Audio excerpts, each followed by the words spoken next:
رمضان المبارک کے آخری روزے کا سورج جب غروب ہوتا ہے اور یکم شوال کا چاند نظر آتا ہے تو غروب آفتاب کے بعد شوال المکرم کا مہینہ شروع ہو جاتا ہے، گویا کہ حج کے ایام شروع ہو جاتے ہیں۔ شوال، ذیقعدہ اور ذی الحجہ ان کو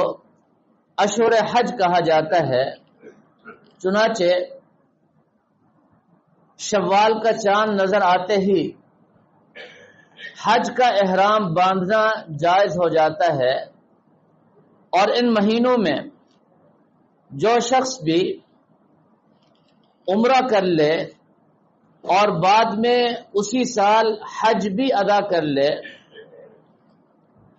تو یہ حج تمتع بن جاتا ہے کہ اللہ تبارک و تعالی نے اس کو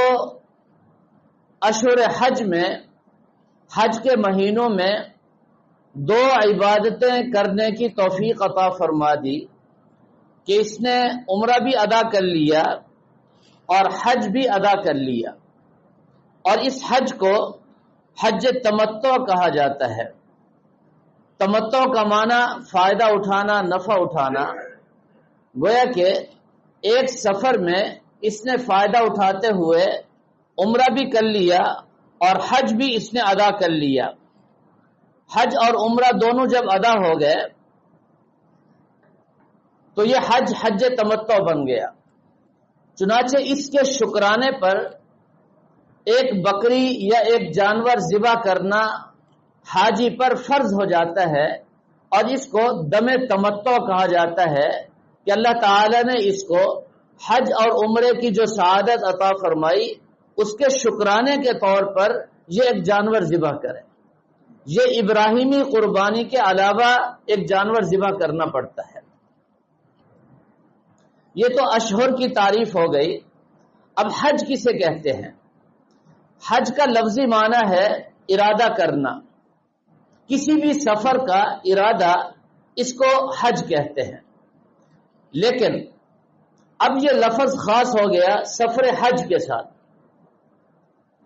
اس کی وجہ یہ ہے کہ یہ ایسا عظیم اور ایسا مبارک سفر ہے کہ اس سفر میں نہ تجارت غرض ہے، نہ مال و دولت کمانا مقصود ہے، اور نہ کوئی دنیاوی غرض اور دنیا کی لالچ ہے، اور نہ سیر و سیاحت ہے۔ اس سفر کا ایک ہی مقصد ہے کہ اللہ تبارک و تعالی راضی ہو جائے۔ اس لیے یہ جو ارادہ ہے ایسا ارادہ ہے کہ اس جیسا ارادہ اور کوئی ہو ہی نہیں سکتا۔ گویا کہ سب ارادوں کا یہ سردار ہے ارادہ، اور حج کا معنی بھی ارادہ، تو یہ ارادہ چونکہ اصل تھا، کامل اور مکمل تھا، اور ہر ارادہ اس کے تابع ہونا چاہیے اور اس کے مطابق ہونا چاہیے، اس لیے اس کا نام ہی حج رکھ دیا گیا۔ اس کا نام ہی حج رکھ دیا گیا۔ اور ہمارے استاد محترم اور شیخ مکرم حضرت اقدس حضرت صوفی محمد سرور صاحب رحمہ اللہ تعالی ہمارے شیخ تھے، بخاری شریف کا سبق پڑھاتے تھے اور روزانہ سبق سنتے تھے، اور جس طالب علم کو سبق یاد نہ ہوتا تو وہ بڑا عجیب جملہ ارشاد فرمایا کرتے تھے، معلوم شد کہ حاجی نیست، معلوم شد کہ حاجی نیست،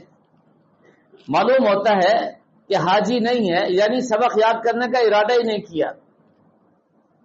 تو یہ حضرت کا گویا کہ ڈانٹنا بھی ہوتا تھا اور تنبیہ بھی ہوتی تھی کہ آپ کیسے طالب علم ہیں کہ آپ نے ارادہ ہی نہیں کیا۔ معلوم شد کہ حاجی نیست،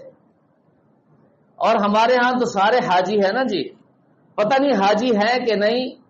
کیونکہ حج اور حاجی تو ارادہ کرنے والے کو کہتے ہیں، ارادہ بھی ایسا ہو جو کامل اور مکمل ہو، یعنی اس میں صرف اور صرف اللہ تعالی کی رضا پیش نظر ہو اور کچھ بھی نہ ہو، یہ ہے حج۔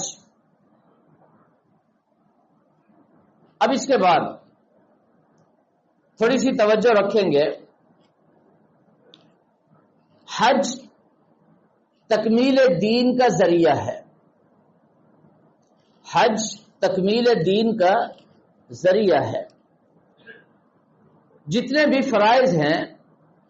نماز، روزہ، نماز، زکوٰۃ اور روزہ، اس کے بعد حج آخر میں فرض ہوا۔ ایک حدیث میں جناب رسول اللہ صلی اللہ علیہ وسلم سے پوچھا گیا، اخبرنی عن الاسلام، اسلام کے بارے میں ہمیں خبر دیجئے، بتائیے اسلام کیا ہے؟ تو آپ صلی اللہ علیہ وسلم نے اس کے جواب میں فرمایا،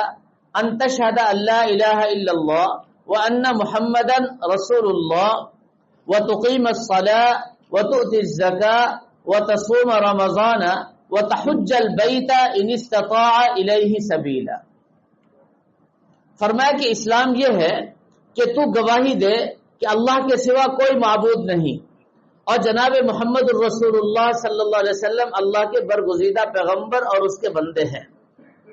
اور تو نماز کو قائم کرے، اور تو زکوٰۃ کو ادا کرے،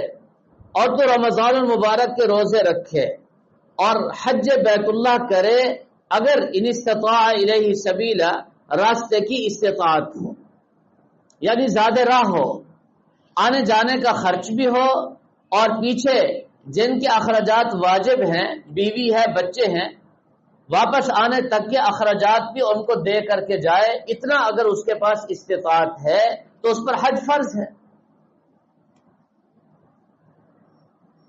تو یہاں غور کیجئے، اس حدیث مبارکہ میں سب سے آخر میں حج کا ذکر ہے، اور پھر حجۃ الوداع کے موقع پر جناب رسول اللہ صلی اللہ تعالی علیہ وسلم اپنے صحابہ کرام کے ساتھ حج کی سعادت حاصل فرما رہے تھے، تو اسی دوران اللہ تعالی نے قرآن پاک کی آیت نازل فرمائی، الیوم اکملت لکم دینکم واتممت علیکم نعمتی ورضیت لکم الاسلام دینا۔ فرمایا کہ آج کے دن ہم نے تمہارا دین مکمل کر دیا، گویا کہ تکمیل دین اس کے ساتھ حج بیت اللہ کی سعادت کے ساتھ، فرمایا تمہارا دین مکمل ہو گیا، آپ حج ادا فرما رہے ہیں۔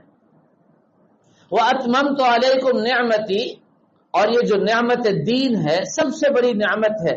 جس دین میں کلمہ ہے لا الہ الا اللہ، جس دین میں صلاۃ ہے الصلاۃ، اور جس دین میں زکوٰۃ ہے، اور جس دین میں روزہ ہے، اور جس دین میں حج ہے، فرمایا یہ دین اللہ تعالیٰ کی سب سے بڑی نعمت ہے۔ اور آج حج بیت اللہ کی سعادت عطا کرتے ہوئے فرمایا کہ یہ نعمت تتمیم یعنی مکمل ہو گئی، تام ہو گئی، اللہ تعالیٰ نے اپنی نعمت کو تام اور مکمل